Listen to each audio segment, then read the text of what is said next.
할렐루야, 반갑습니다. 거룩하고 복된 주일, 더사랑의 교회 주일 예배 함께 예배드리시는 모든 성도님들을 주님의 이름으로 축복합니다. 지금도 우리가 온라인으로 또한 이곳 현장에서 함께 예배드리고 있는 모든 분들 가운데 오늘도 주님의 은혜가 충만하길 소망합니다. 우리 함께 옆에 계신 분들, 함께 예배드리시는 분들 바라보시면서 우리 반갑게 인사 나눴으면 좋겠습니다. 함께 예배드림이 기쁨입니다. 함께 우리 이렇게 인사해 보실까요? 예, 함께 예배드림이 기쁨입니다. 네, 하나님께서 우리에게 은혜를 허락하여 주시고 또한 오늘도 그 충만하신 은혜 가운데 우리가 나아가길 소망합니다. 우리의 삶을 인도하시고 우리의 모든 것 아시는 그 주님 앞에 우리의 마음을 들여서 주님을 찬양하며 우리 하나님께 영광의 박수로 함께 올려드리며 주님을 찬양하며 나아갑시다. 아멘.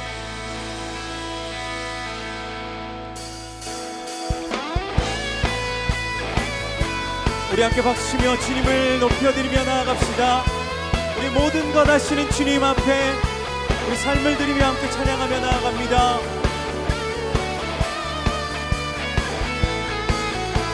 나의 가장 낮은 마음 주님께서 기뻐하시고 작은 일에 큰 기쁨을 느끼게 하시는도다. 내가 지쳐 무력할 때 주님 내게 힘이 되시고 아름다운 하늘나라 내 맘에 주시는도다. 우리에게 축복하신 하나님 사랑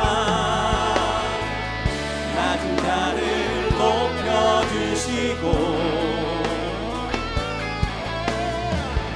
아름다운 하늘나라 허락하시고 내 모든 것 예비하시네.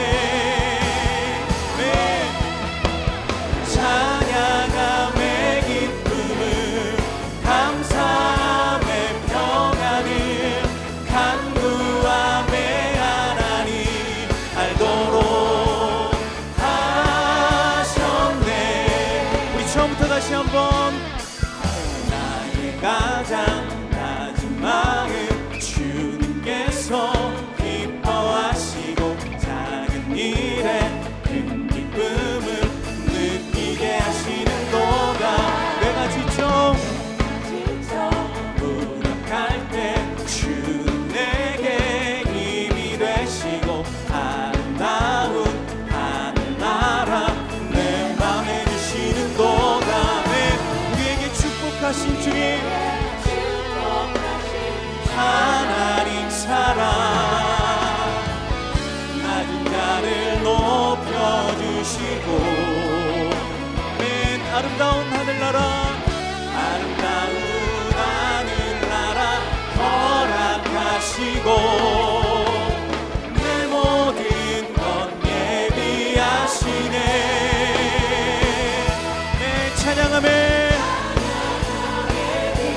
감사함에 간구함에 하나님 알도록 하셨네. 다시 한번. 우리에게 축복하신 하나님 사랑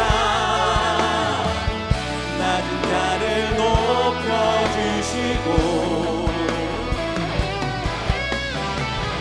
아름다운 하늘나라 허락하시고 내 모든 것 예비하시네. 찬양함의 기쁨을 감사함의 평안을 간구함의 하나님 알도록 하셨네. 한 번 더 고백합시다. 찬양함의 감사함의 간구함의 하나님 알도록 하셨네. 우리 신실하신 하나님 고백합니다. 신실하신 하나님 실수가 없으신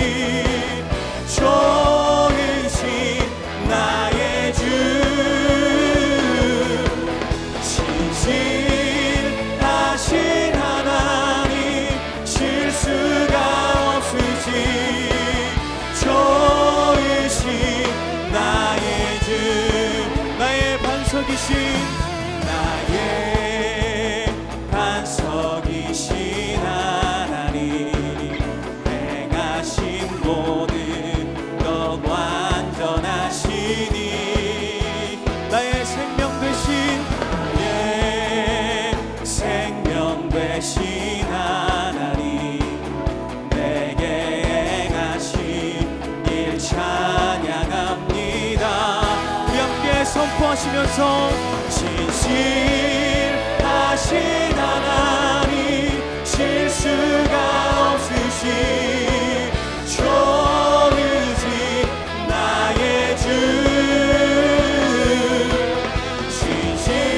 진실하신 하나님 실수가 없으신 좋으신 나의 한 번 더 고백합시다. 신실하신 하나님 진실하신 하나님 실수가 없으신 좋으신 우리 하나님을 찬양합니다. 네. 진실하신 하나님 실수가 없으신 좋으신 나의 주 좋으신 나의 주님 좋으신 나의 주 한 번 더 좋으신 나의 주 할렐루야. 우리 신실하신 하나님께 감사와 영광의 박수 드립니다. 아멘. 아멘.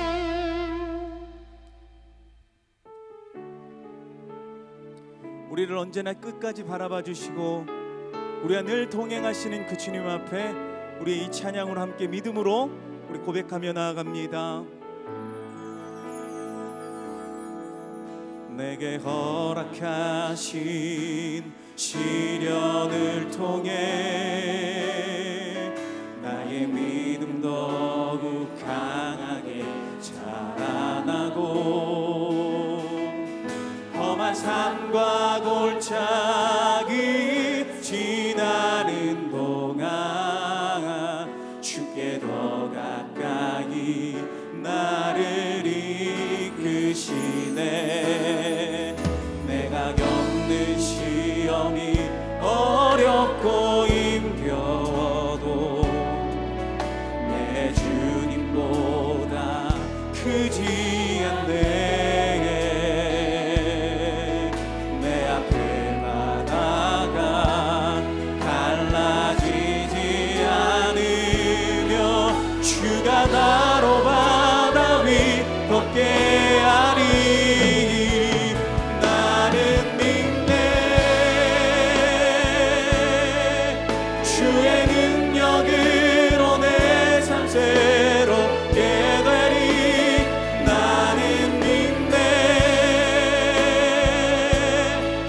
주의 능력으로 담대히 나가리라. 주와 함께 싸워 승리하리라. 날마다 믿음으로 나는 믿네. 나는 믿네. 주의 능력으로 내 삶 새롭게 되리. 나는 믿네. 주의 능력으로 담대히 나가리라. 주와 함께 싸워 승리하리라. 날마다 믿음으로 나 살아가리. 날마다 믿음으로 날마다 믿음으로 나 살아가리. 날마다 믿음으로 나 살아가리. 모두 자리에서 일어나셔서 찬양하시고 주일 예배를 하나님께 드리겠습니다.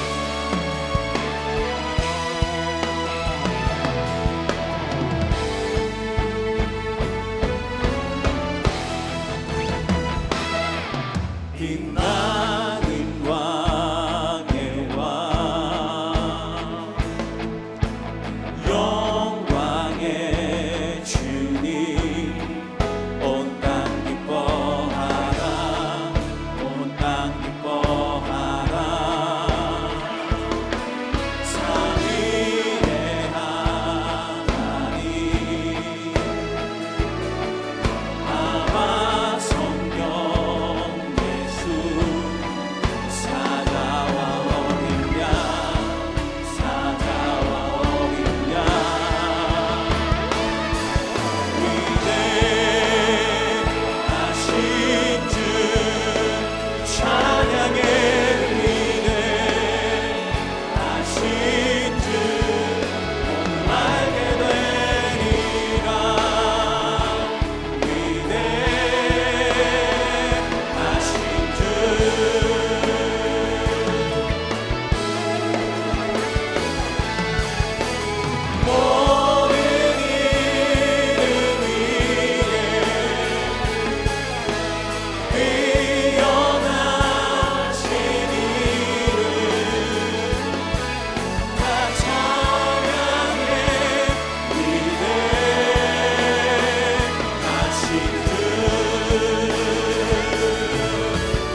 찬양하여 여호와께 즐거운 찬송을 부를지어다. 기쁨으로 여호와를 섬기며 노래하면서 그의 앞에 나아갈지어다.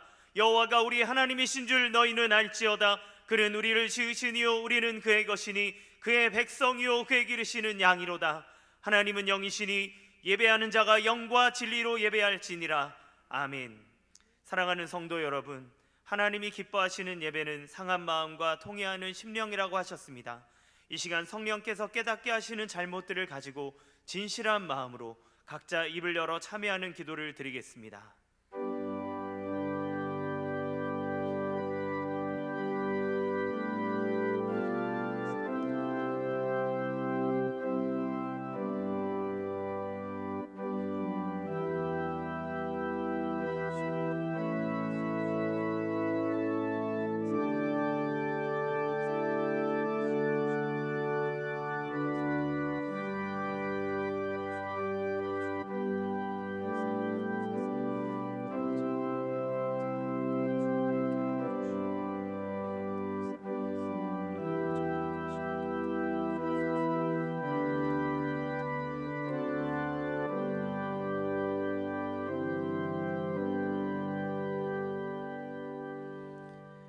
만일 우리가 우리 죄를 자백하면 그는 미쁘시고 의로우사 우리 죄를 사하시며 우리를 모든 불의에서 깨끗하게 하실 것이요. 사랑의 주님, 이 놀라운 용서의 은총을 허락하신 것을 감사합니다. 이제는 우리가 법 아래 있지 아니하고 은혜 아래 있기 때문에 더 이상 죄가 우리를 주관치 못하는 줄 믿습니다. 이 시간 우리를 다시 한번 성령으로 강건케 하시고 충만케 하여 주옵소서. 예수님의 이름으로 기도합니다. 아멘. 모두 자리에 앉으셔서 찬송가 543장 같이 찬양 드리겠습니다.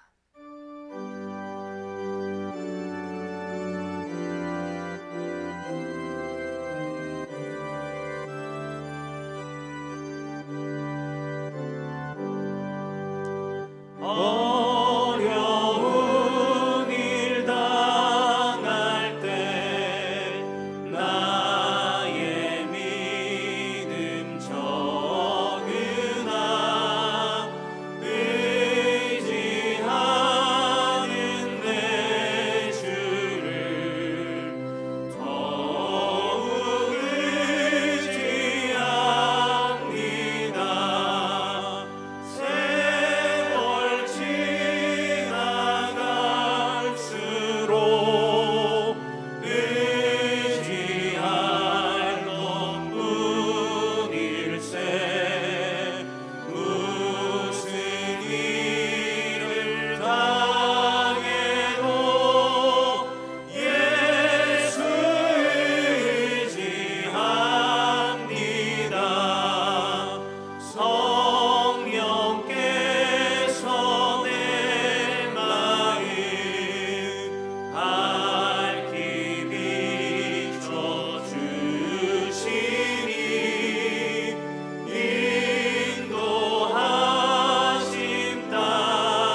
온 우주와 만물을 창조하시고 다스리시는 하나님 아버지 감사합니다. 이 시간 주님을 찬양하며 예배드릴 때 주님 홀로 영광받아 주시옵소서. 저희 교회를 사랑하시어 그리스도의 사랑의 공동체로 맺어주시고 건강하고 아름답게 성장하게 하시니 감사합니다. 가르치고 치유하고 전파하는 사명을 주셨사오니 예수 그리스도를 본받아 사랑과 온유와 겸손함으로 서로를 용납하며 주님의 부르심에 저희를 사용하여 주시고 주신 사명 끝까지 잘 감당할 수 있도록 성령께서 인도하여 주시옵소서. 올해는 특별히 코로나19로 인한 언택트 시대를 당하여 서로 접촉할 수 없는 어려운 시기를 지나고 있는 이때에 사랑하는 성도들의 건강과 생업을 지켜 보호하여 주시고 예방 백신과 치료제가 속히 개발되어 마음 놓고 일상으로의 회복이 이루어지도록 주님 도와주시옵소서. 사랑의 주님, 로마서 말씀을 통해 날마다 은혜를 경험하며 주님께 한 걸음씩 가까이 나가게 하시니 감사합니다. 주의 백성들이 오직 그리스도의 복음으로 무장하여 믿음 잃지 않도록 말씀 가운데 견고히 세워지며 깨어 기도함으로 늘 주님과 동행할 수 있도록 인도하여 주시옵소서. 역사를 주관하시는 하나님 아버지, 이 나라 민족에게 긍휼을 베풀어 주시옵소서. 세우신 대통령과 의정자들에게 지혜와 명철을 주셔서 복잡하게 얽혀있는 남북한의 문제들과 계층 간의 이념적 갈등, 경제적 어려움, 산적해 있는 외교 문제 등을 지혜롭게 해결될 수 있도록 주여 도와주시옵소서. 말씀으로 역사하시는 하나님 아버지, 이 시간 강단에서 선포되는 말씀 위에 권능을 더하사 우리의 삶이 변화되게 하시고 예수 그리스도로 충만하여 온 열방 가운데 선한 영향력을 끼칠 수 있도록 축복하여 주시옵소서. 말씀을 대언하시는 이인호 목사님에게 복음의 열정과 새로운 비전을 주시고 영육간의 강건함을 더하여 주셔서 많은 사역을 감당할 때 지치지 않도록 성령께서 인도하여 주시고 가정과 자녀들의 앞길을 책임져 주시옵소서. 함께 동역하는 부교역자들과 평신도 지도자들에게도 같은 비전을 품고 나아갈 때 온 열방 가운데 그리스도의 나라가 확장되게 하시고 축복의 통로로 사용하여 주시옵소서. 자비로우신 하나님 아버지, 성도들의 가정과 직장과 사업을 지켜주시기를 간절히 기도드립니다. 육체의 질병과 경제적 어려움 등 각종 삶의 무게 앞에 지치고 힘든 모든 기도의 제목들을 주여 속히 선하게 해결하여 주시옵소서. 하나님 아버지, 온 열방 가운데 흩어져서 순교의 각오로 섬기는 선교사님들을 지켜주시고 필요한 모든 부분들을 주께서 공급하여 주시기를 간절히 원하옵나이다. 이 시간 현장 예배와 각 처소에서 드리는 모든 예배 위에 예수 그리스도의 충만함과 통치하심이 임할 줄 믿사오며 예배의 모든 순서 위에 축복하시고 하나님 홀로 영광받아 주시옵소서. 길이요 진리요 생명 되시는 예수님의 이름으로 기도하옵나이다. 아멘.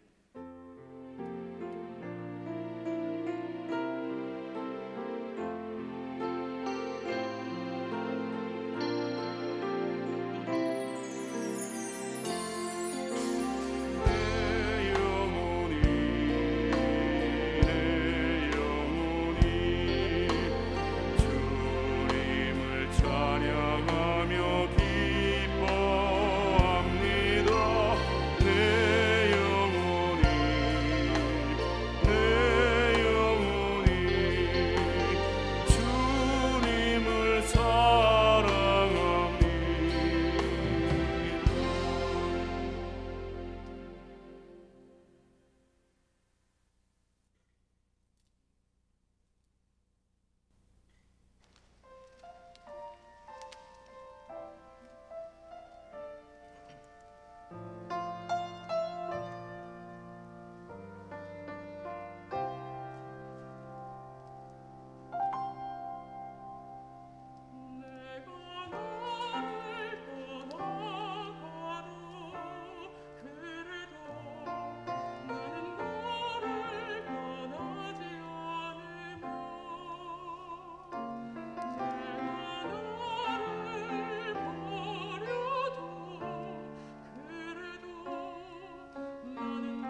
10월 18일 더사랑의 교회 예배에 참여하신 모든 분들을 주님의 이름으로 환영합니다. 오늘은 코로나19 전염병 확산 예방을 위해 방역 지침을 준수하여 현장과 온라인으로 예배를 드립니다. 오늘 저희 교회를 처음 방문해 주신 모든 분들을 환영하고 축복합니다. 새로 오신 분은 그냥 가지 마시고 예배가 끝난 직후 3층 새가족실에 오셔서 등록해 주시면 감사하겠습니다. 오늘 새가족반 강의는 2과입니다. 교회 홈페이지를 통해 온라인 새가족 등록을 하실 수 있습니다. 먼저 홈페이지 하단 메뉴 중 온라인 새가족 등록 안내를 클릭하신 후 설문지를 작성하시면 가등록이 됩니다. 가등록 후 담당 교역자의 등록 신방을 받으시면 정식 등록 교인이 됩니다. 오늘부터 방역 지침 1단계 완화에 따라 현장 예배를 시작합니다. 주일, 수요, 새벽 예배 및 주일 학교 예배는 현장 예배로 진행하며 신방, 훈련을 포함한 모든 소그룹 모임은 비대면을 유지합니다. 자세한 내용은 주보 3면을 참조해 주시기 바랍니다. 로마서와 함께하는 믿음에서 믿음으로가 은혜 가운데 진행되고 있습니다. 매일 영상으로 제공되는 이인호 목사님의 메시지와 저서 믿음에서 믿음으로를 요약한 가이드북을 통해 복음의 풍성함을 경험하시기 바랍니다. 언택트 시대를 맞이하여 방송, 온라인 중계, 조명 및 음향 등 교회 미디어 봉사자가 많이 필요합니다. 관련 분야 유경험자 및 초보자 등 누구나 쉽게 배우고 섬길 수 있습니다. 성도님들의 많은 관심과 지원을 바라며 자세한 내용은 주보 4면을 참조해 주시기 바랍니다. 수험생을 위한 기도회가 10월 22일 이번 주 목요일부터 온라인 모임으로 시작합니다. 다음 세대를 위한 귀한 사역에 성도님들의 많은 관심과 참여를 바랍니다. 제15기 더사랑 아기학교 온라인 과정을 모집합니다. 대상은 생후 18개월부터 36개월까지 어린이와 보호자이며 모집 정원은 25명입니다. 교육기관과 접수 방법 등 자세한 내용은 주보 7번 광고를 참조해 주시기 바랍니다. 원활한 온라인 사역을 위해 더사랑의 교회 카카오톡 채널 가입과 유튜브 구독 설정을 해주시기 바랍니다. 삼청년부 박중환 형제와 이윤영 자매의 결혼식이 이번 주 토요일 오후 2시 더바인 3층 라온홀에서 있습니다. 은혜 나눔 및 교우 동정은 주보를 참조해 주시기 바랍니다. 할렐루야. 너무나 반갑습니다. 예배 자리에 나오신 모든 성도님들을 주님의 이름으로 환영하고 축복합니다. 우리 양옆에 있는 분들과 함께 인사 나누겠습니다. 현장에 있는 분들도, 가정에서 예배 드리시는 분들도 함께 사랑합니다, 축복합니다 마음을 담아 인사하겠습니다. 사랑합니다, 축복합니다.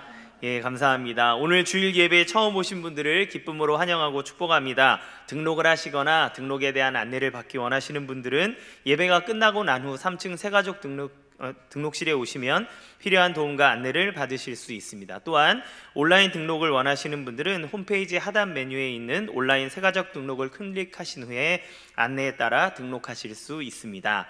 거리두기 1단계로 방역 지침의 완화됨에 따라서 현장 예배로 지금 드리고 있습니다. 주일 예배를 비롯한 수요 예배, 새벽 예배는 다 현장 예배로 진행하고 주일 학교 모든 부서도 현장으로 진행합니다. 하지만 신방과 훈련, 다락방, 모임 등 모든 정규 예배를 제외한 모든 모임들은 비대면 모임을 계속한다는 것 기억해 주시기 바랍니다. 24일간의 매일 로마서와 함께하는 믿음에서 믿음으로가 진행 중에 있습니다. 이인호 목사님의 말씀과 또한 가이드북을 참고하셔서 복음을 알아가는 시간이 되시길 바랍니다. 특별한 광고를 하나 더 드리겠습니다. 미디어 봉사자를 모집합니다. 저희가 비대면으로 사역을 진행하면서 영상 사역은 그 어느 때보다 너무나 중요한 사역이 되어버렸습니다. 그렇지만 영상은 많아지는데 그거를 함께할 인력은 너무너무나 부족합니다.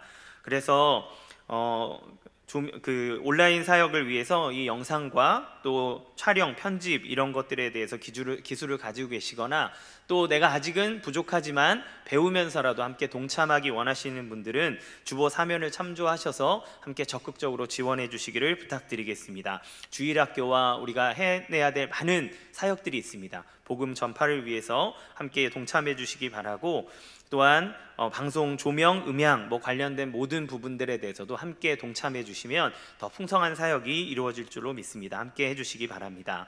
온라인 예배 출석을 체크를 아직 하지 않으신 성도님께서는 지금 영상 하단에 있는 예배 출석 체크를 클릭하셔서 출석을 체크해 주시길 부탁드리겠습니다. 기타 광고는 주보를 참조해 주시기 바랍니다. 오늘 우리에게 주시는 하나님의 말씀을 보겠습니다. 야고보서 1장 1절에서 4절까지 말씀입니다. 야고보서 1장 1절에서 4절까지 말씀입니다. 제가 한 절, 여러분 한 절, 마지막 합독해서 교독하도록 하겠습니다. 하나님과 주 예수 그리스도의 종 야고보는 흩어져 있는 12지파에게 문안하노라. 너희 형제들아, 너희가 여러 가지 시험을 당하거든 온전히 기쁘게 여기라. 이는 너희 믿음의 시련이 인내를 만들어내는 줄 너희가 알미라. 다 같이 인내를 온전히 이루라. 이는 너희로 온전하고 구비하여 조금도 부족함이 없게 하려 함이라. 아멘. 이인호 목사님 나오셔서 말씀 전해 주시겠습니다.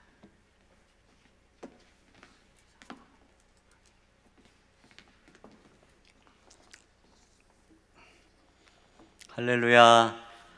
여러분 너무 반갑습니다. 이 사실 우리가 매주 이렇게 만나서 예배드리는 게 정상인데 이게 아주 특별한 일이 되고 온라인으로 예배드리는 게 정상이 돼버린, 진짜로 정말 어려운 시대를 우리가 경험하고 있습니다. 그래도 이렇게 예배 현장에 와서 예배하는 게 얼마나 중요한지 여러분 꼭 아셔야 되겠습니다.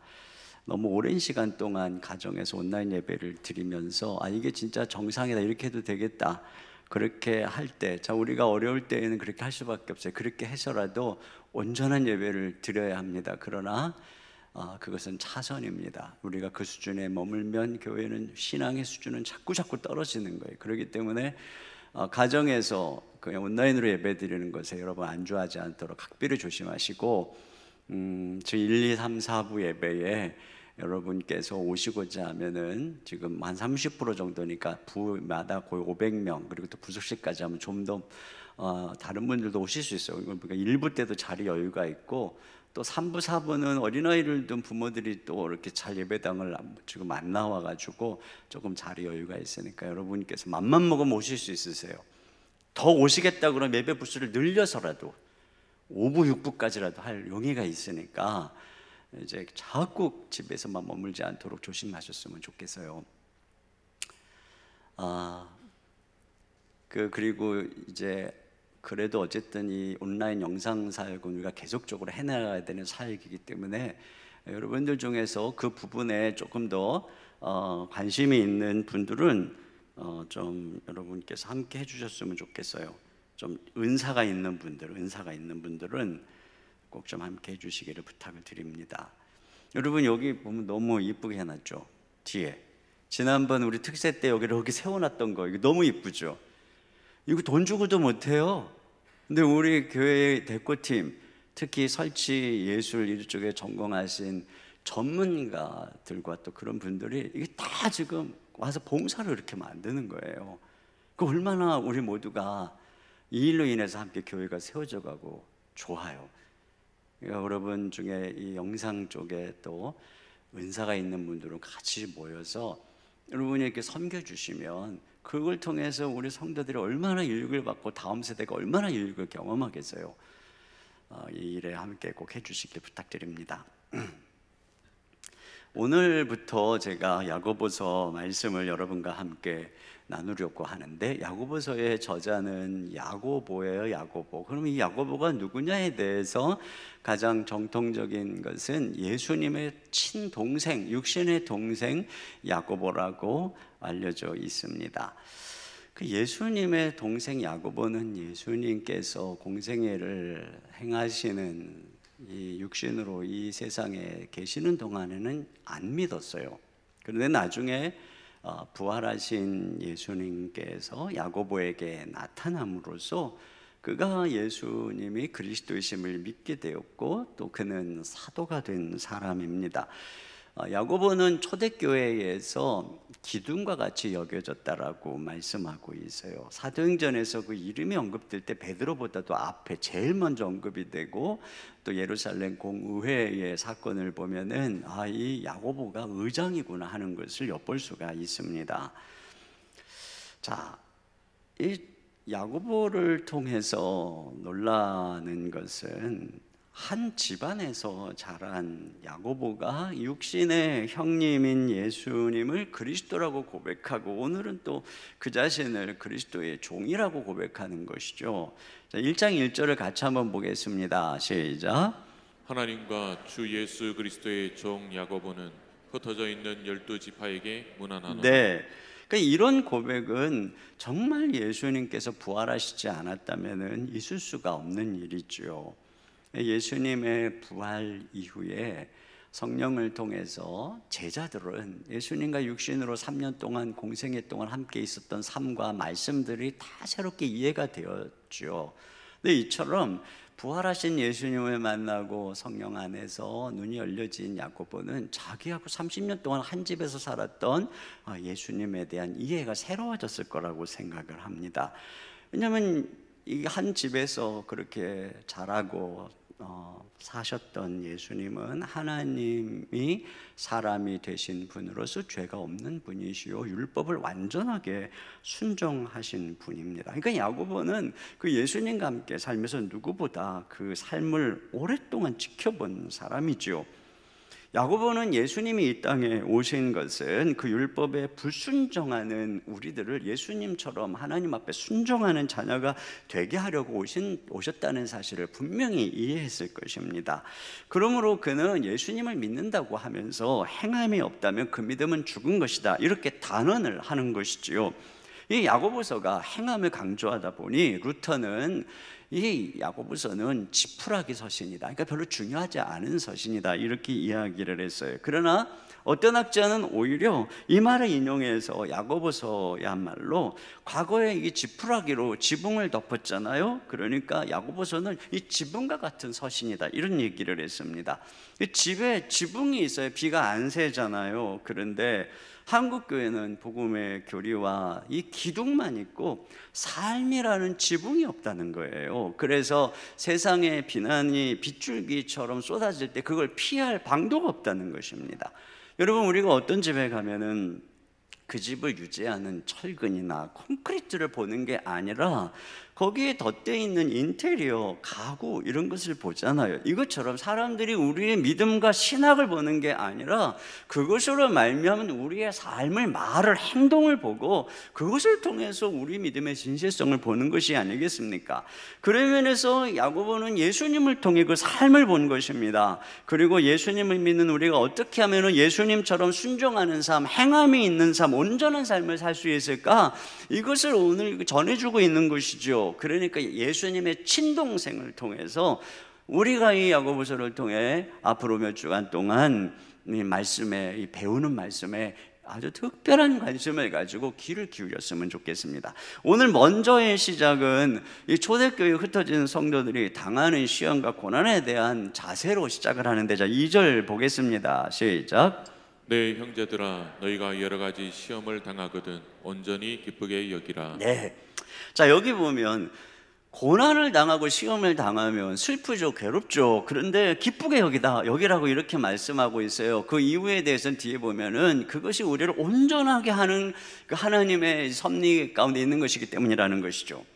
여러분, 이 말씀은 하나님의 진리지만 야고보의 고백이기도 한 것입니다. 이 말씀을 가만히 보면은 야고보는 이 땅에서의 어떤 형통보다는 그리스도처럼 온전하게 되는데 관심이 있었다는 것을 알 수가 있어요. 그런 면에서 고난이라고 하는 게, 시험이라고 하는 게 우리를 온전하게 하는 하나님의 도구니까 기쁘게 여겨라, 이렇게 말씀을 하고 있는 것입니다. 자, 그런 면에서 우리가 시험이 올 때 어떻게 해야 그 시험 속에서 온전케 될 수 있을까요? 시험을 당할 때의 성도의 이 자세에 대해서 함께 생각을 해보려고 하는데, 첫째로는 시험이 올 때에는 믿음으로 씨름하라라고 하는 것입니다. 자, 여기 먼저 주목하는 것은 3절의 상반절에 이는 너희 믿음의 시련이라고 하는 말씀입니다. 자, 이 시련이라고 하는 헬라어 도키미온이라고 하는 단어는 금이나 쇠를 풀무볼에 넣고 연단하는 것을 의미하는 것입니다. 그러니까 시험이 올 때는 무엇보다 우리 믿음이 연단을 받는 시간이다, 이런 말씀인 것이죠. 여러분, 신자의 삶 속에 고난이 오면은 처음에는 믿음으로 간절하게 의지하지 않습니다. 왜냐하면 아직 의지할 게 많이 있기 때문에. 그런데 점차 고난이 길어지고 상황이 심각해지고 그러면은 내가 의지하던 것들 하나 둘씩 다 자원이 떨어지고 의미 없게 되고, 자, 그때서야 이제 하나님 앞에 믿음으로 기도로 나가기 시작하죠. 그런데 여전히 하나님이 응답하지 않고 내가 내 삶이 계속 시험과 고난 속에 있을 때에는 어떤 생각이 들어요? 믿음의 의심이 오기도 하죠. 하나님은 과연 살아계신가? 하나님은 내 처지를 알고 계시기는 하는가? 그러면서 계속 고난이 어려워, 고난이 깊어질 때 절망하기도 하고 두려움 가운데서 떨기도 하고 세상의 소망이 점점 사라지고 아주 고난의 깊은 터널을 지나가게 됩니다. 근데 그때 이 믿음이 있는 신자에게 한 가지 나타나는 특징이 뭐냐? 그때 비로소 진짜 이 믿음의 야성이 살아나고 믿음의 근육을 사용하게 되기 시작한다는 것입니다. 그래서 믿음으로 주님 앞에 나가서 씨름을 하는 것이죠. 그리고 그 과정 속에서 믿음이 연단된다라고 하는 것이에요. 그리고 이것이 바로 고난 속에서 하나님이 갖고 계시는 의도인 것입니다. 자, 여기서 우리가 우선적으로 기억해야 될 것은 뭐냐면은, 그럼 이 말씀을 볼 때 신자에게 있어서 시험을 당하는 이 고난은 믿음의 씨름장으로의 초대다. 그러니까 이 시험일 때는 우리의 나약해진 믿음의 근육을 사용해야 되는 때라고 하는 것입니다. 오늘 말씀은 그것을 전제로 하고 있는 것이죠. 그러므로 여러분, 고난이 올 때 지금 여러분의 인생에 어려운 일이 있을 때 어떻게 해야 되느냐? 씨름해야 된다는 것입니다. 믿음으로 말이죠. 자, 그때 우리에게 이 믿음의 시련을 통해 두 가지 유익을 주는데, 첫째로는 뭐냐면은 믿음의 순도가 높아진다라고 하는 것입니다. 여러분, 우리의 믿음이 이 불같은 시험 속에서 두려움, 불안 또는 의심 속에 던져진다는 것은 마치 금을 풀무불 속에 단련하듯이 우리의 믿음을 불 속에 던지는 것과 같습니다. 그래서 금, 은을 풀무불 속에 넣으면 금이 녹아서 액체가 되는 과정에서 모든 불순물들이 빠져나가거나 또는 태워져 버려서 순수한 정금이 되는 것처럼, 고난 속에서 우리의 믿음이 약해지는 것 같지만 사실은 그 속에 있는 모든 불순물들이 제거되기 시작하는 것이에요. 우리가 고난 앞에 딱 서보세요. 그러면 내가 다니던 교회의 경력, 직분, 여러 활동 이런 것들이 아무 의미가 없어요. 오직 한 가지만 있어요. 내가 얼마나 살아계신 그리스도를 알고 그분을 의지하고 신뢰하느냐, 이것밖에 없어요. 드디어 고난 앞에서 우리는 격식도 체면도 포장지도 다 벗어버리고 순수한 믿음 앞에 서게 되는 것이죠. 그러니까 어때요? 믿음의 순도가 높아지게 되는 것입니다. 고린도전서 3장 12, 13절 같이 한번 읽어보겠습니다. 시작. 만일 누구든지 금이나 은이나 보석이나 나무나 풀이나 짚으로 이 터 위에 세우면 각 사람의 공적이 나타날 터인데 그 날이 공적을 밝히리니 이는 불로 나타내고 그 불이 각 사람의 공적이 어떠한 것을 시험할 것입니다. 네, 이 말씀은 마지막 심판 때에 우리의 그 어떤 사역의 공적을 불로 심판하는 내용이 있지만, 이 말씀의 원리는 오늘날 우리가 불시험을 통해서 당하는 그 시험과 똑같은 것입니다. 여러분, 우리의 믿음을 금이나 은이나 보석으로 세웠는지 아니면 나무나 짚이나 풀로 세웠는지 이 시험을 통해서 알게 되는 것입니다. 금이나 은으로 세운다는 것은 금보다 귀한 믿음, 바로 그리스도를 신뢰하는 살아있는 믿음을 말하는 것이겠죠. 그러나 나무나 풀이나 짚은 어떤 교회 생활 또는 종교 생활 또는 인간의 공로, 자기 의에 기초한 것이라고 말할 수 있겠습니다. 결국 이 불의 시험, 이 여러 가지 고난, 불같은 고난이 오면 그런 그 나무나 짚, 풀은 다 사라져버리는 것이에요. 진짜 믿음만 남게 되는 것이죠. 그래서 신자는 이 시험을 통해 믿음의 순도가 높아지게 되는 것이에요. 그러나 거듭나지 않은 채 교회를 다니는 사람들도 있겠죠. 그런 분들은 다 뭐 진정한 예수님을 알지 못하니까 풀이나 나무나 짚으로 집을 세워놓고 그것이 진짜 믿음인 줄 착각하고 다니다가 어느 날 갑자기 자기의 삶 속에 불같은 고난이 다가오니까 그게 다 홀라당 다 타버리고 아무것도 남지 않으니까 어떻게 될까요? 그는 그 고난으로 인해서 교회를 떠나버리게 되는 것입니다. 그런 면에서 여러분, 고난이라고 하는 것은 개인의 믿음의 순도만 높이는 것이 아니라 공동체, 교회의 순도도 높여주는 것을 알 수가 있습니다. 그런 면에서 고난은 힘든 것이지만 우리의 믿음의 실체를 보게 해주기 때문에 유익한 것이고, 마지막 심판날 앞에 설 때 우리가 늘 확인해야 될 게 무엇이겠습니까? 고린도후서 13장 5절입니다. 시작. 너희는 믿음 안에 있는가? 너희 자신을 시험하고 너희 자신을 확증하라. 네, 그렇습니다. 그날에 가가지고 내가 잘 믿었는 줄 알았는데 내 믿음이 거짓이라면 이게 얼마나 큰 일입니까? 그런 면에서 고난이 우리의 믿음의 순도를 확인시켜주는 유익이라고 하는 것을 알 수가 있어요. 두 번째로는 시험은 우리의 믿음의 강도를 높여줍니다. 자, 여기 3절 같이 읽습니다. 시작. 이는 너희 믿음의 시련이 인내를 만들어내는 줄 너희가 알미라. 네, 그 믿음의 시련이 인내를 만들어낸다는 것은 고난을 통해서 우리 믿음에 인내력이 생긴다, 자, 이런 의미인 것이죠. 과거에 그 대장간에 가면은 쇠를 그 큰 불에다가 넣어서 시뻘겋게 담궜다가 그걸 그냥 망치로 막 인정사정 없이 두들겼다가 또 그걸 물속에 집어넣었다가 또 다시 또 불 속에다가 막 시뻘겋게 담궈서 막 두들기고 집어넣고 뭐 이걸 반복하지 않습니까? 그런 반복의 과정을 통해서 쇠가 단단해지는 거예요. 두들길수록 단단해지는 겁니다. 왜냐하면 그 밀도, 분자의 그 밀도가 아주 단단해짐으로써 말이죠. 제철소에서 그 철판을 만들 때 그 철을 몇 도의 온도에서 열을 통과하게 했느냐에 따라서 이 강철의 강도가 달라진다고 하죠. 약한 유리 주전자도 뜨거운 열을 통과해서 제조를 하면은 뭐 불에 올려놓고 막 물을 끓여도 멀쩡하단 말입니다. 이것처럼 우리의 믿음도 불시험, 물시험 통과하고 이런저런 어려움을 경험하면서 어떻게 되느냐? 점점 단단해진다는 거예요. 왜냐하면 우리의 믿음의 주님은 누구십니까? 우리의 구원을 위해서 인류 최고의 뜨거운 불을 경험한 분입니다. 우리를 위해서 모든 죄를 짊어지시고 모욕과 또 고통과 죽음, 우리를 위해 그 모든 엄청난 저주를 받으신 분이시죠. 그걸 마다하지 않고 우리를 위해 죽으신 분입니다. 그러므로 우리 주 예수님께서는 이 세상에 어떤 뜨거운 불같은 고난 속에 우리가 있다 할지라도 주님은 우리를 버리지 않고 그것으로 우리를 찾아오시고 우리의 손을 잡아주시는 분이고 그 가운데서 우리와 함께 하시며 우리를 지켜주시는 분입니다. 이사야 43장 2, 3절 읽습니다. 시작. 내가 물 가운데로 지날 때 내가 너와 함께 할 것이라. 강을 건널 때 물이 너를 침몰하지 못할 것이며 내가 불 가운데로 지날 때 타지도 아니할 것이요 불꽃이 너를 사르지도 못하리니. 네, 이런 엄청난 물 가운데 불 가운데 지날 때 주님이 함께 하시고 우리를 지켜 보호해 주신다라고 하는 것입니다. 또 로마서에서는 이걸 이렇게 말하죠. 로마서 8장 35절입니다. 시작.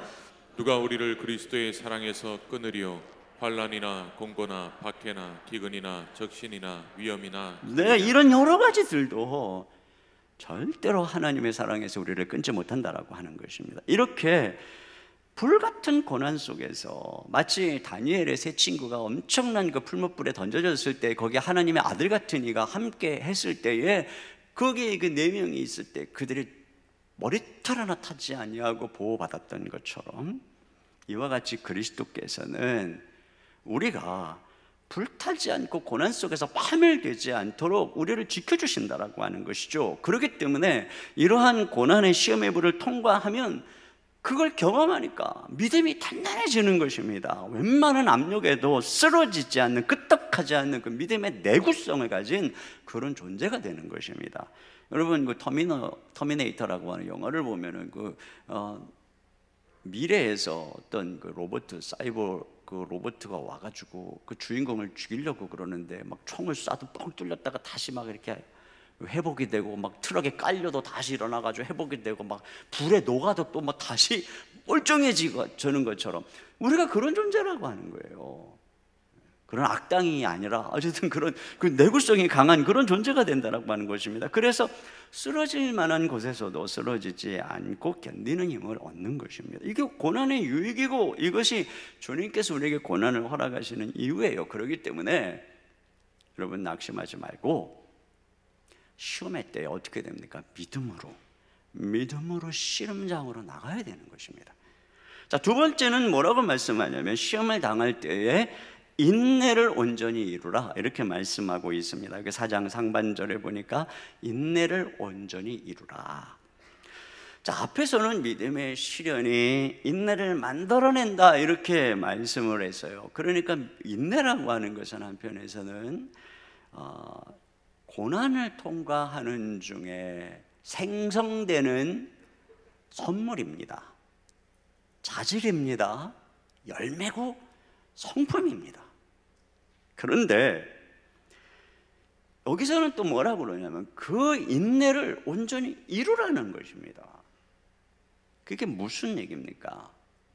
그 인내를 사용하라 그것이죠. 내 안에 있는 그 믿음 안에 있는 참 믿음 안에 있는 그 인내력을 인내의 성품을 발휘하라는 것입니다. 근데 여기에 온전히 인내하라 이렇게 말씀하고 있는데요, 온전히 인내하는 게 어떤 것일까 하고 여기 묵상하면서 저는 이 답이 2절에 있다고 생각을 합니다. 2절에 보시면 다시 한번 읽습니다. 시작. 네 형제들아, 너희가 여러 가지 시험을 당하거든 온전히 기쁘게 여기라. 네, 여기 보면 온전히 기쁘게 여기라. 이건 저는 이게 바로 온전히 인내하는 것이라고 생각해요. 인내는 믿음을 통해서 만들어진 것이죠. 왜 우리가 인내할 수 있는 것이냐면 어떤 어려움 속에서도 하나님이 우리와 함께 하시는 것을 믿기 때문에, 고난 속에서 내 손을 붙잡아 주시기 때문에, 나와 함께 하시기 때문에, 나를 파멸되지 않도록 지켜주시기 때문에 오히려 그 고난을 통해서 멋진 계획을 가지고 계신 것을 알기 때문에 인내하고 참는 거예요. 그렇다면 인내는 믿음의 표현이고 열매죠. 그러면 열매로서의 인내의 자세는 뭐겠어요? 기쁨입니다. 기쁨. 그러니까 인내는 인상 쓰며 하는 게 아니에요. 인내는 어떻게 하는 것이냐? 기쁨으로. 골로새서 1장 11절 하반절에 보니까 기쁨으로 모든 견딤과 오래 참음에 이르게 하시고, 이게 바로 완전히 인내하는 것입니다. 어떻게 한다고요? 기쁨으로 인내하는 것. 근데 사실 힘든 고난의 터널을 지날 때 마음이 무겁고 또 여러 가지 내 뜻대로 안 되는 많은 상황이 있으면 어때요? 마음이 무거우니까 인상을 팍 쓰고 있죠. 그러니까 저도 종종 이렇게 여러 가지 무거운 인생의 짐으로 인해서 집에서 인상을 팍 쓰고 있을 때가 있어요. 근데 그러면서 이제 말씀을 이렇게 보고 있으면 주님이 저한테 이렇게 말씀하는 거예요. 너 인상 쓰고 있는 거 그거 믿음 아니야. 그거 인내 아니야.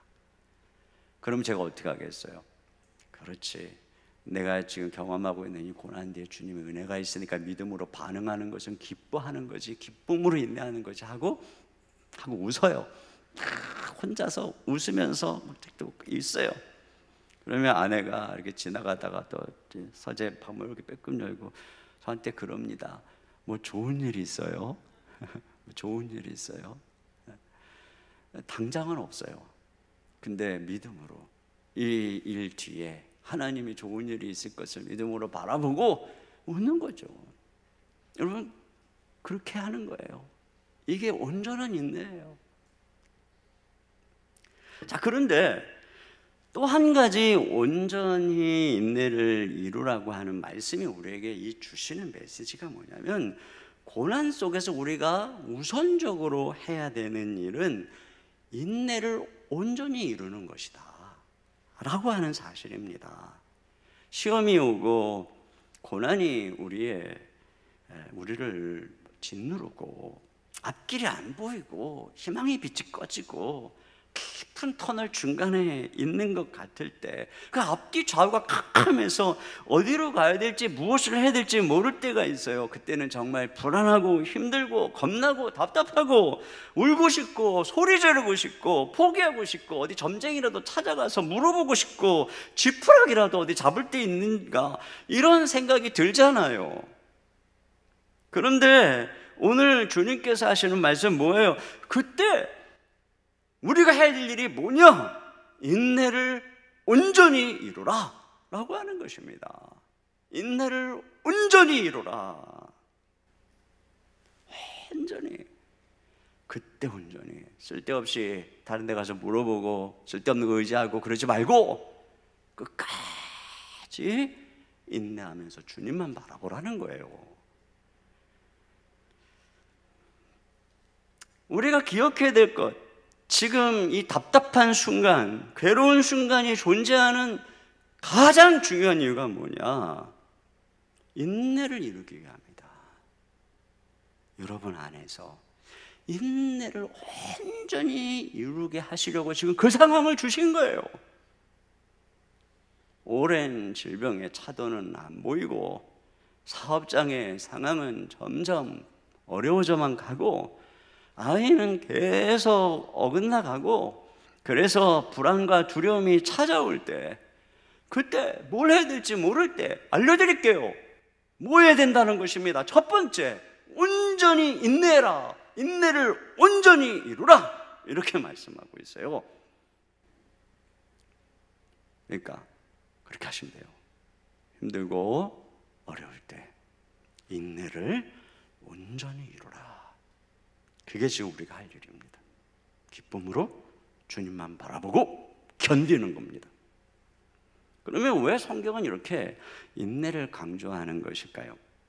그것은 오직 인내를 통해서만 하나님께서 고난 뒤에 계획하신 것을 얻을 수 있기 때문에 그렇습니다. 땅에 씨를 뿌리면 농부가 자라기까지 인내해야 결실을 얻는 것처럼 세상의 모든 아름다운 것들은 다 인내의 열매인 것입니다. 인내가 고난 속에 숨겨진 하나님의 축복을 드러내는 것이니 인내하지 못하면 얻지 못하는 거예요. 아브라함 히브리서 6장 15절에 보니까 그가 이같이 오래 참아 약속을 받았느니라. 오래 참아야 된다는 것입니다. 야고보서 5장 11절 같이 봅니다. 시작. 보라, 인내하는 자를 우리가 복되다 하나니 너희가 욥의 인내를 들었고 주께서 주신 결말을 보았거니와 주는 가장 자비하시고 긍휼히 여기시는 이시니라. 네. 욥도 그런 극심한 고난 속에서 인내했어요. 그러니까 결국 결말이 얼마나 아름답고 축복된 것입니까? 여러분, 우리가 고난 속에서 해야 되는 것 한 가지 분명합니다. 그게 최고로 좋은 자세입니다. 뭐냐? 인내하는 것입니다. 인내를 온전히 하는 것입니다. 세 번째로, 시험 속에서 우리는 하나님의 목적에 협력해야 합니다. 무엇보다 하나님의 목적에. 자, 4절 보겠습니다. 시작. 인내를 온전히 이루라. 이는 너희로 온전하고 구비하여 조금도 부족함이 없게 하려. 네, 여기 보니까 우리가 인내할 때 하나님이 지금 어떤 축복을 주신다고 말하냐면은 우리를 온전하고 구비하여 부족함 없게. 그러니까 완전하게, 우리를 완전한 성품으로, 흠이 없는 성품으로, 예수님을 닮은 온전한 성품의 사람으로 우리를 빚어주신다라고 하는 것이에요. 그러니까 여기 보면 이게 인내를 온전히 이루면 온전한 사람이 되게 하신다, 이렇게 말씀하는 걸 보면 우리의 인내에 비례해서 우리의 인격이 빚어진다는 것을 알 수 있어요. 그러니까 여러분, 인격이라고 하는 것이 뭐 타고난 성품 이런 거하고 다른 거예요. 어떤 사람이 빛나는 성품, 온유한 성품을 가지고 있다면 그분은 분명 고난의 풀무불에서 나온 사람일 것입니다. 거기에 비례하는 거예요. 지금 내 인생에 어려움이 있다면 하나님께서 인내를 통해 나를 빚고자 하시는 것입니다. 그러니까 그렇게 생각하셔야 돼요. 그러나 여러분 중에는 아이고 목사님 지금 시험 고난 당해서 경제적으로 파산 직전이고 건강의 질병은 깊어지고 저 애들은 속을 썩이고 그런데 무슨 지금 인격 말씀, 인격 타령을 하고 계십니까? 제가 원하는 것은 형통한 삶이지 인격이 완전해지는 게 아닙니다. 하나님 온전케 하시는 것은 천천히 하시고 먼저 이 문제나 좀 해결해 주세요. 저의 건강이나 회복시켜 주세요. 사업이나 회복시켜 주시고 취업이나 먼저 시켜 주세요. 여러분 이 심정 다 공감하시죠? 저도 100번 1000번 공감합니다. 저도 목회하면서 여러 시험을 겪죠. 특별히 저는 건강의 시험을 유독 좀 자주 겪는 편입니다. 때로는 그 고통과 씨름하면서 몇 달을 인내의 시간을 보내야 될 때가 종종 있어요. 그러면 제가 하는 기도는 그거죠. 하나님 제가 이 건강해야 목회할 것 아닙니까? 교회는 자꾸 커져가는데 제가 건강하지 않으면 이거 어떻게 감당합니까? 한국교회 여러 가지 사역을 보여주시는데 일단 건강을 주셔야 하도 할 것 아닙니까? 저 이런 기도를 자주 드립니다. 하지만 제 그 기도가 되게 그럴듯한데도 불구하고 응답을 안 해주세요. 그래서 하나님은 그냥 내가 그렇게 부르짖어도 여러 달 동안 오랜 시간 동안 저를 그 고통 속에서 인내하게 하십니다. 이것들이 제 목회에 지난 17년, 18년 동안 그 전도사 때부터 30여 년 동안 계속 반복되는 일이고 힘겹게 여기까지 온 거예요. 지금도 마찬가지입니다. 근데 제가 이 말씀을 묵상하면서 드는 생각이 뭐냐면 하나님은 나의 건강보다 나의 성품이 우선이구나. 내가 얼마나 왕성하게 많은 일을 하는가 보다 내가 어떤 인격적 그릇을 가지고 있는가에 더 우선순위를 가지고 계시구나 하는 것이에요. 그래서 하나님은 먼저 늘 고난의 풀물 속에 저를 인내 가운데 두셔서 항상 제 부족한 인격을 먼저 다루시는 거예요. 그러니까 돌아보면 언제나 그게 먼저였던 거예요. 그리고 제가 이 성품의 그릇이 된 만큼 채워주시더라는 거죠. 여러분 우리가 열심히 한다고 건강하다고 하나님의 일이 되는 것이고 또 이 하나님의 축복이 채워지는 게 아닙니다. 우리가 온전한 성품의 그릇이 된 만큼 하나님께서 우리를 사용해 주시는 거예요. 그러니까 기억하셔야 됩니다. 하나님께는 성품이 최우선이다. 여러분이 건강하고 사업 잘하고 가정 행복하고 이것보다 여러분의 성품이 우선이라는 거예요. 그런데 이 순서를 여러분이 바꿀 수가 없어요. 여러분이 그 순서를 바꾸려고 아무리 몸부림쳐봐야 여러분만 손해입니다. 여러분 아이가 주사 맞으러 가가지고 안 맞으려고 몸부림치면 칠수록 결국은 목 다 쉬고 힘들고 그리고 나중에 결국은 주사 맞아야지 거기서 병원에서 나오는 거 아니에요. 마찬가지입니다. 우리가 하나님의 순서와 하나님의 이 방향에 저항하면 우리만 힘든 거예요. 시간만 길게 가는 거예요. 그래서 지금 뭐라 그래요? 완전히 인내하라는 거예요. 기쁨으로 말이죠. 순응할수록 빨리 끝나요. 그러지 않으면 계속 이게 제대로 되지를 않고 나오니까 계속 불에 집어넣고 두드리고 물에 집어넣고 또 불에 집어넣고 두드리고 또 물에 집어넣고. 여러분 하나님께서는 그리스도를 닮은 하나님의 성품을 닮은 자녀로 만들고자 하는 것이 구원의 확고한 목적입니다. 그래서 때로 고난 속에 우리를 묶어두시고 우리의 인격을 수술하고자 하시는 거예요. 그래서 우리를 온전히 거룩하게 정직하게 인테그리티한 그리스도를 닮은 모습으로 만들고자 하는 거죠. 그때 어떻게 해야 돼요? 순응하고 협력해야 돼요. 인내해야 됩니다. 기쁨으로 주님만 신뢰하고 주님의 말씀에 귀를 기울이고 먼저 빚어지시기 힘써야 됩니다. 이게 바로 고난의 때에 우리가 가져야 되는 태도입니다.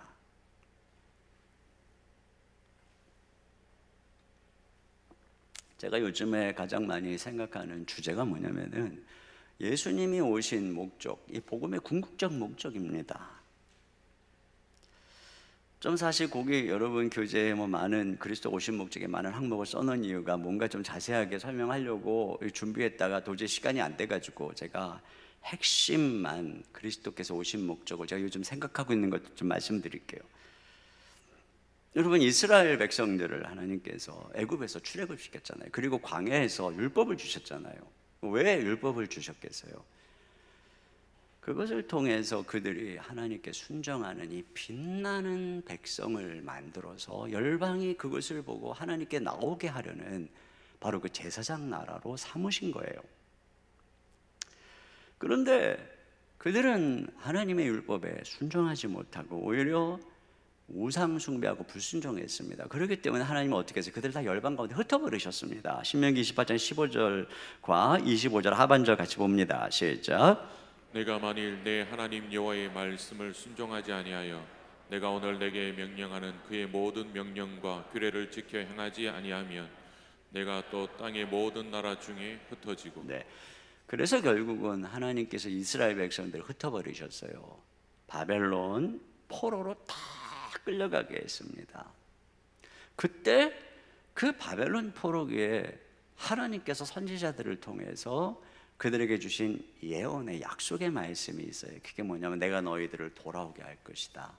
내가 너희들을 깨끗하게 할 것이다. 그리고 내가 너희들 안에 새 영, 성령을 부어서 너희들의 마음을 변화시킬 것이다. 그리고 너희의 마음속에 율법을 새길 것이다. 그래서 내가 너희로 하여금 예전에 불순종해서 유배간 그 백성하고는 다르게 나에게 순종하는 율법을 성취하는 그런 백성을 만들어 줄 것이다. 이것이 예언이었어요. 자, 그러나 70년 만에 이스라엘 백성들이 귀환했지만 그들은 결코 그런 백성들이 아니었어요. 그렇기 때문에 예수님 오실 때까지 그들은 여전히 어때요? 로마의 압제 아래 시달리고 있었던 것입니다. 자, 그런데 예수님이 오셨죠. 우리가 예수님을 이해할 때 항상 여러분이 기억해야 되는 거예요. 예수님은 모든 성경의 주제이시고 구약의 모든 모형, 그림자, 율법, 제도 그리고 예언, 약속을 성취하려고 오신 분이다 라고 하는 것이죠. 그런 면에서 예수님은 바로 이 예언을 성취하러 오신 것입니다. 그들이 실패한 것, 율법에 순종해서 하나님께 영광 올려드리는 그 백성이 되지 못하고 다 유배가 당한 그들, 그러나 그들을 향한 하나님의 약속을 성취하기 위해서 오신 거예요.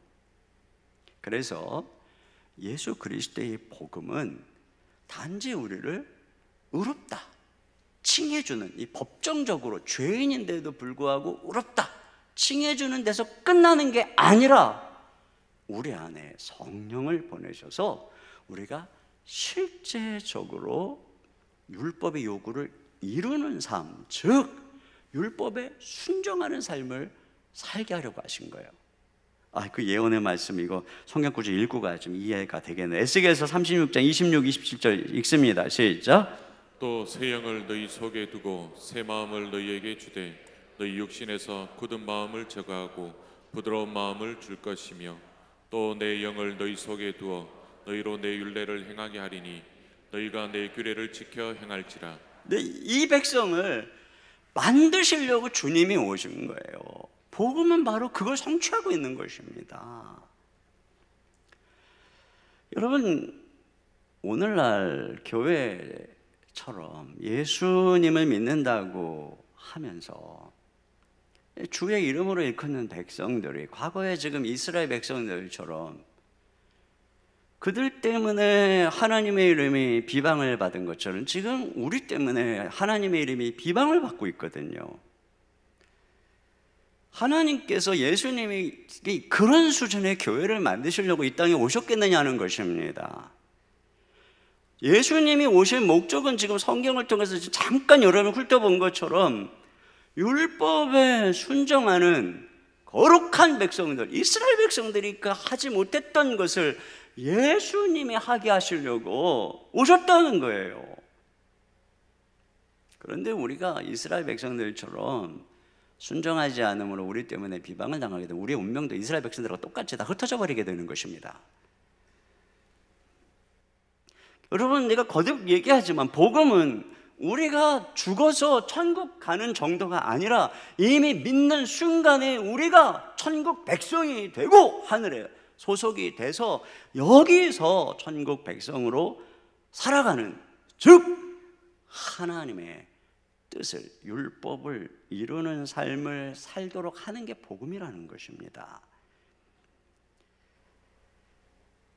이것을 기억해야 돼요. 그래서 오늘 이것을 야고보의 언어로 하면 바로 완전함입니다. 우리를 그리스도 안에서 완전한 자로 세우려 하심이라. 이게 우리를 부른 이유죠. 이건 야고보의 말만이 아니잖아요. 바울의 말도 똑같은 거잖아요. 왜 우리가 세상으로부터 이렇게 비방을 받고 있는가, 그 원인을 진단한다면 우리가 온전해지지 않았기 때문이라는 것입니다. 우리의 말과 행동이 다르기 때문에, 표리가 부동하기 때문에. 그러면 그 이유가 뭐냐? 복음을 잘못 배웠기 때문에. 우리 주님이 오신 목적은 그게 아닌데 왜 이런 이상한 짝퉁이 생겼냐는 것입니다. 복음을 잘못 배웠으니까 그런 거죠. 어떻게 배웠어요? 믿기만 하면 구원받는다. 맞죠? 근데 딱 거기까지만. 반쪽 값싼 복음, 나는 예수님 믿었으니까 천국 간다. 그리고서는 뭐 그냥 구원 따놓은 것처럼, 그리고 세상 사람만도 못하게 살면서 교회 다닌다는 이유로 구원받았다는 거 확신까지 갖고 말이에요. 더 뻔뻔하게.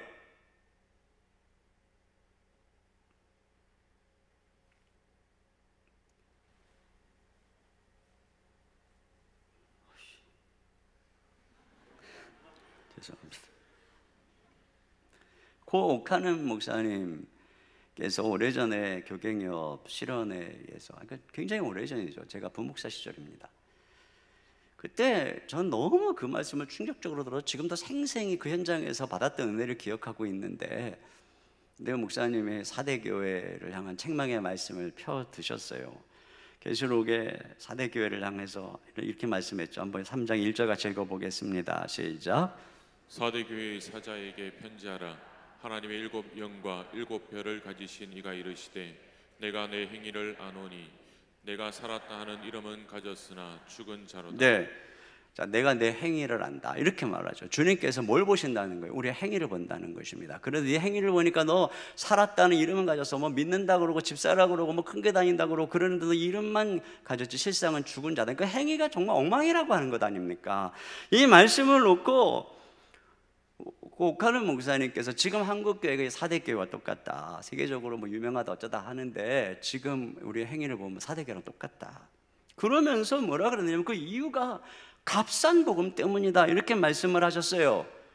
그러면서 이 교회 역사학자인 필립 샤프의 이 전집 교회사 책을 읽고 계시는데, 그 중에 지금 요즘에 이 그 종교 개혁사 부분을 읽고 있는데, 거기에 루터에 대한 얘기가 있는데 그 일화를 소개를 하셨어요. 루터가 역사를 바꿔놓는 진리, 이신칭의 이것을 선포했죠. 루터는 평생 이 복음을 어떤 희생을 치르고라도 양보하지 않았고, 바로 그 복음이, 이 믿음의 이신칭의 복음이 행위를 강조했던 그 암흑과 같은 중세의 빛을 던져준 것입니다. 자, 이신칭의 복음은 분명한 기독교의 핵심 진리고, 지금 우리가 매일 살펴보는 믿음에서 믿음으로 이 부분을 지금 지나가고 있어요. 굉장히 중요한 부분, 이걸 이해하지 못하면 복음을 모르는 것입니다.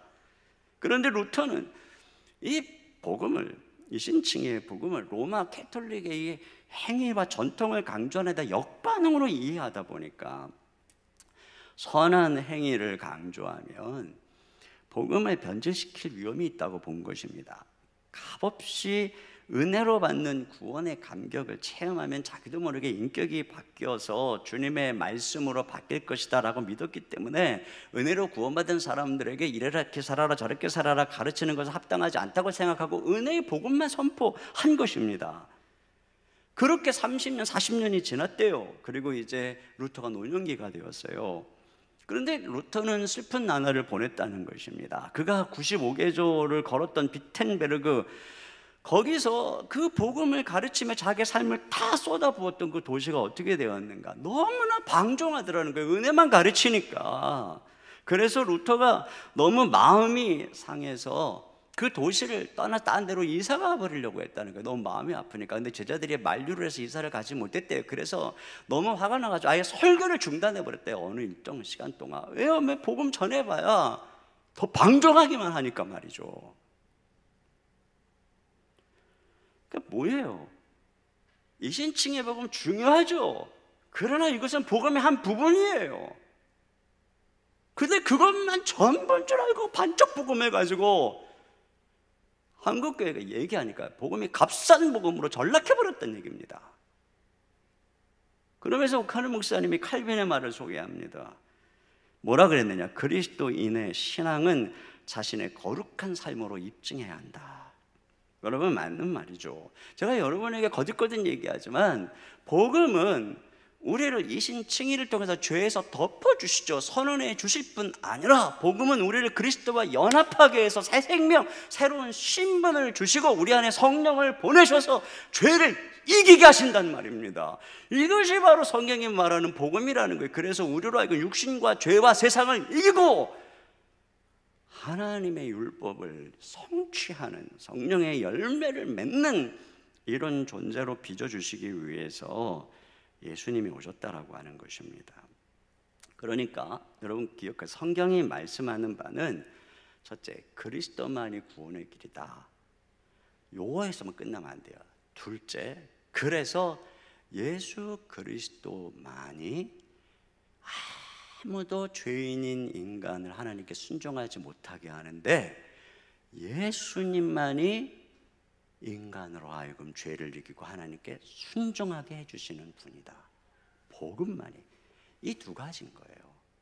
예수님만이 구원의 길이고 그 예수님만이 우리로 하여금 하나님께 순종하게 만들어주시는 분이라는, 이 복음을 아는데 어떻게 세상 사람만도 못하게 살 수 있습니까? 복음을 모르니까 그런 거예요. 한국교회는 복음을 잃어버렸습니다.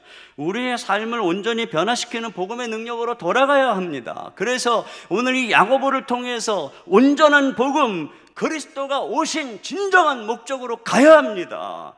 우리를 온전한 사람으로 빚고자 하시는 주님의 이 멋진 계획을 보세요. 그래서 우리가 세상 가운데 빛으로 드러나는, 그것이 우리 주님이 목표한 것이고 교회를 향한 꿈이고 환상인 것입니다. 이걸 이루어 드려야지 불교만도 못하고 천주교만도 못하고, 더 말하면 또 입에서 험한 말 나올까 봐 여기서 멈추도록 하겠습니다. 저 자신이 부끄러울 뿐입니다. 이 시간 우리 같이 주께 가오니 이 찬양을 같이 드리도록 하겠습니다. 오늘 고난 속에서 우리 주님 은혜로 사랑으로 우리를 붙잡아 주셔서 그 속에서 우리를 빚어주세요. 자, 우리 그 주님 바라보면서 우리 주께 가오니 날 새롭게 하시고 주의 은혜 부어달라 같이 찬양하며 나가겠습니다.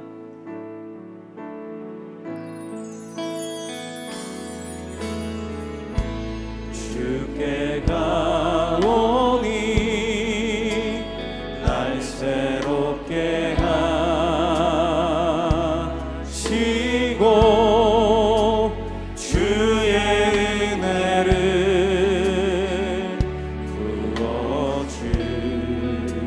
부어주소서. 내 안에 발견한 나의 연약한 모두, 내 안에 발견한 나의 연약함 모두 벗어지리.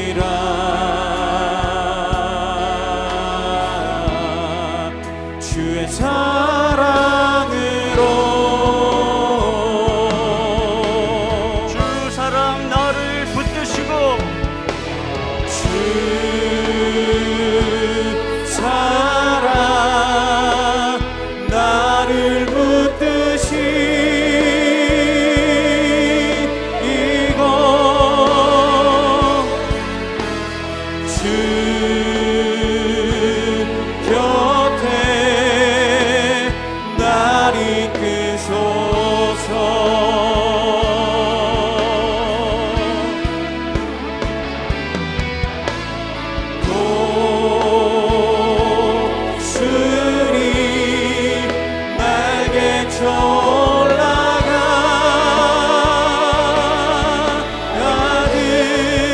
나 주님과 함께 일어나 거느리 주의 사랑 안에. 나의 눈 열어 주를 보게 하시고 나의 눈 열어 주를 보게 하시고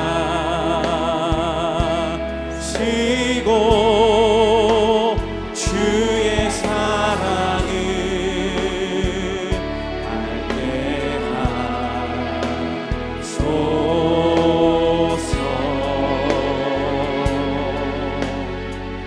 매일 나의 삶에 주 뜻 이루어지도록 매일 나의 삶에 주 뜻 이루어지도록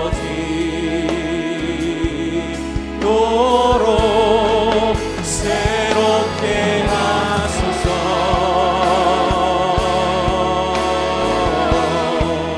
주의 사랑으로 두 손 들고 찬양합니다. 주 사랑 너를 붙드시고 주 사랑 나를 붙드시고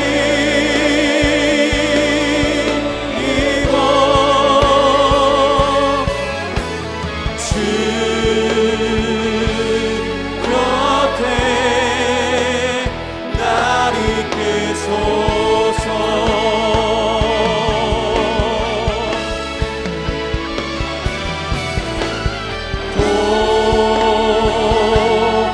독수리 날개쳐 올라가는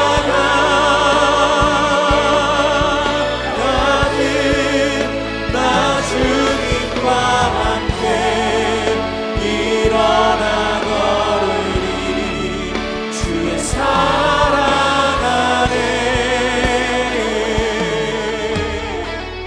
이 시간에 잠시 기도합니다. 제가 기도 제목 읽어드리겠습니다. 시험이 올 때 믿음으로 씨름하여 믿음의 순도와 강도가 높아지는 유익을 얻게 하소서. 고난과 시험을 당할 때 기쁨으로 인내를 온전히 이루어 인내의 축복을 누리게 하소서. 시험을 인내함으로 그리스도를 닮은 성품으로 변화되어 그리스도가 오신 목적대로 율법의 요구를 이루는 복음적 삶을 살아가게 하소서. 우리 다 같이 한 목소리로 기도하겠습니다. 하나님 아버지 참으로 감사합니다. 아버지 우리 삶의 시험을 주의 믿음으로 시험하시고 믿음으로 주님만 바라보고 나아갈 때에 주여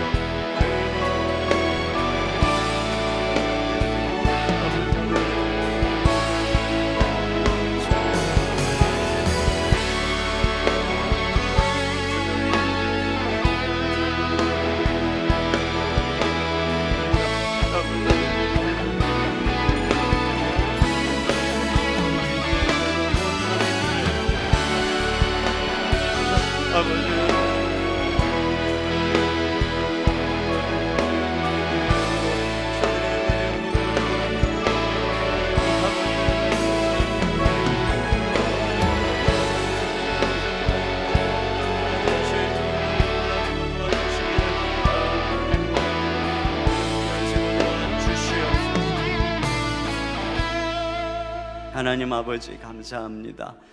오늘 말씀을 통해서 시험 고난이 올 때에 우리가 어떤 자세로 임해야 되는지 알려주심을 감사합니다. 믿음의 씨름을 하게 하시고 고난 속에서 끝까지 온전히 인내를 이룰 때 주님께서 그 고난을 통해 계획하신 당신의 아름다운 목적들이 선함들이 이루어지고 축복이 이루어지는 줄로 믿습니다.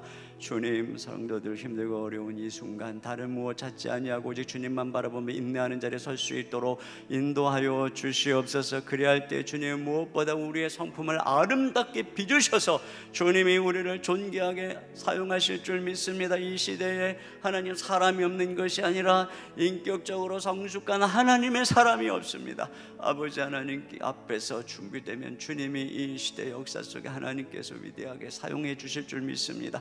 주요 교회가 이 어둠의 시대 속에 빛으로 드러날 수 있도록 축복하여 주시옵소서. 이 시간 주님께 귀한 예물 올려드립니다. 하나님 아버지, 성도들 힘들고 어려운 가운데 있습니다. 생업과 여러 가지 삶의 일터에 많은 힘들고 어려운 가운데 있는 성도들을 주께서 돌보아 주시고 지켜주시고 필요한 것들 시마다 때마다 공급해 주시고 일터에 아버지 하나님 주님의 은혜의 물 축복을 부어주시고 또 앞길에 여러 가지 막힌 문들을 열어주시기를 간절히 소원합니다. 주여, 필요한 것들을 채우시고 공급하여 주시옵소서. 이 시간에 주님이 주신 것 믿음으로 구별하여 주님께 드리는 그 손길 보시고 아버지 하나님 더 많은 것들을 맡겨주기 어려운 때에 특별히 많은 사람들에게 그리스도의 아름다운 사랑의 손길을 드러내는 우리 성도들의 삶이 될 수 있도록 도우시고 또한 우리 교회를 그렇게 사용하여 주시옵소서. 이 시간 육신의 연약한 자 만져주시고 우리 다음 세대 귀한 젊은이들 우리 자녀들 하나님께서 축복해 주시기 원하오며 우리 주 예수님의 이름으로 기도하옵나이다. 아멘. 우리 하나님께 준비하신 헌금을 드리겠습니다.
모두 자리에서 일어나셔서 찬양하심으로 고난을 통해서 우리에게 축복되게 하시는 하나님께 찬양합니다.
지금은 우리 주 예수 그리스도의 은혜와 우리 아버지 하나님의 무한하신 사랑하심과 성령님의 감화감동 교통으로 충만하신 역사가 고난과 시험 속에서 믿음으로 씨름하며 온전히 인내하며 우리 주 예수 그리스도의 성품에까지 우리가 더 온전하게 자라가서 비난받는 이 세상 속에 빛된 소금된 모습으로 드러나 주님의 영광을 드러내는 교회 성도 되어지기를 소망하며 돌아가는 성도님들, 각 가정에서 머리 숙인 모든 가정들 위해 이제로부터 영원토록 함께해 주시기를 간절히 축원하옵나이다. 아멘.